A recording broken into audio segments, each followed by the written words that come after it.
Меня немножко поразило то, что вопрос, даже чеченский вопрос по ситуации на Северном Кавказе, его даже переложили на позже срок. Оказалось, что более важным вопросом является положение отношения к животным. Даже такой вопрос был. При перевозке животных нарушение прав.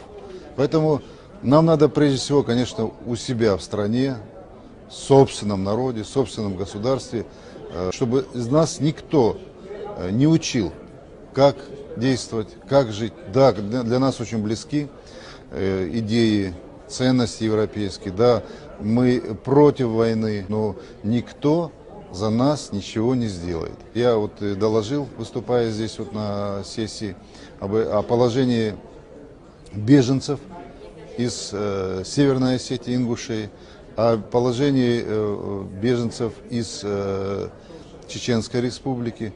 Конечно, нужна адресная, конкретная помощь.